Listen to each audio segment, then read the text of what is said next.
policy. The number one issue around crypto right now is policy. Number two issue, policy. Number three issue, policy. And I'll tell you why I say that. I represent and I'm very close to the indexing markets. I do indexes for sovereign wealth, pension, hedge funds, universities, endowments, all that. Let's say you're a very oil wealthy emirate in the United Arab Emirates and you make 250 million US dollars a day. That's not uncommon. Where do you put it? You put it into the S&P, X oil stocks, X airlines, because you already own those. And so indexers like me make those indices. When I talk to those people about what they're going to do in crypto, they would love to index 1 to 3%. I ask them, well, what would you want in that? They say, we'll just do Bitcoin. It's so correlated to all projects. We'll just do 1 to 3% in Bitcoin. They don't own any yet. None. Zero. For all the excitement about crypto, the real money, where 70% of the world's wealth is tied up in sovereign wealth and pension plans, owns zero crypto. If they could get their hands on it, they would buy Bitcoin, which is why it's so interesting. The Canadians have an ETF where the underlying is Bitcoin. They also have an ETF where the underlying is Ethereum. But the institutions won't buy it because their compliance departments do not allow them to own it because there's no policy in the US. So my whole investment thesis here is you go long Bitcoin and you wait, because idiot managers combined together. Because what happened here is 5, 6, 7, 8, 9 times leverage on platforms run by managers who have never had experience with an asset class like this. And all of them are wiped out. And that's a good thing. Right. All of these bankruptcies you've seen are a result of leverage. And it's very important that you take the idiot managers and get them out of the equation.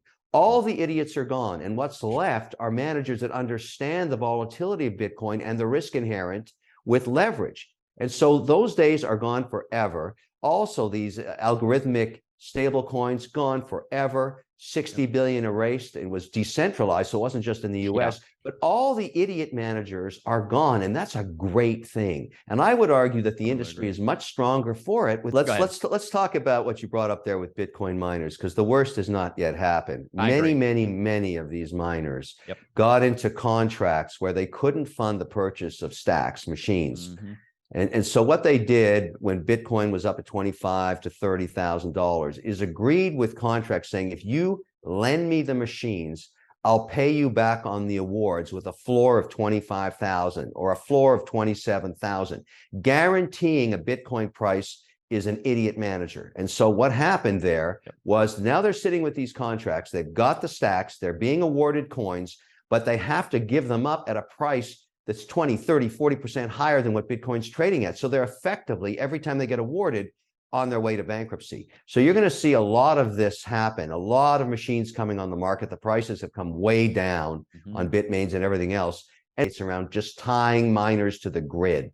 You got to have hydroelectricity behind the grid, hydroelectricity or nuclear power. Those are the two that get you away from basically buying carbon credits. Everybody knows that carbon credits are bullshit, and the SEC is chasing that and forcing you, and they want in their latest memo. You can look at exactly what happened to the prices of Bitcoin miners that were public in the US stock exchanges. The minute the SEC memo came out saying, we're going to get you to sign your carbon credit audits. No auditor is ever going to sign something that says, oh, this Bitcoin miner bought 5 acres of the Amazon jungle and they're no longer, and now they're carbon neutral. Everybody knows that's complete BS. And so you can't get anybody to sign that. That carbon credit market is screwed. And so at the end of the day, if you're going to mine Bitcoin, you better find a place where you've got power that maybe are two different markets, obviously. But when you look at the Emirates, Abu Dhabi, that is been awarded now for over 5 years, the safest city on earth. It's an incredible place. The rulers there are very advanced in their thinking. 50% of the management of the country are women. I've been very successful investing in women over the last 14 years. That's where I've made 75% of my returns. So that was very intriguing for me. But when I went and met with the ADGM, which is the regulator there, started to look at that market, because it's one of the fastest growing markets in the world. People really misunderstand the Middle East. It's booming. It's absolutely booming, and it's growing faster than anything we've got in North America. So in order to be able to work in the financial services market, it's much easier if you can be a, because it gives you free movement inside all of the Emirates. And it's a very good way to actually do business over there because it takes all the friction away. And I want to do business. I'm on my way over there next week. I'm going to be spending the next 2 weeks. The Formula One is being raced in Abu Dhabi. The world is converging there. There's a lot of interest right now in policy in the US regarding Bitcoin, regarding USDC. And so I want to be at the cutting edge when that policy hits. And I definitely want to be in that market because you're right. They have not bought any crypto yet, virtually nothing at the government level. And the FAB Bank is over there. They've got 5 million accounts. I mean, people do not understand that part of the world and the tremendous potential of it. I'm just one investor. And in my portfolio, I'm definitely getting involved with the United Arab Emirates. No question about it. % right. Financial services and a compliant platform out of Abu Dhabi is the goal, because that could become effectively the Paris of the Middle East. I mean, it'll become the London of the Middle East, whatever analogy you want to draw.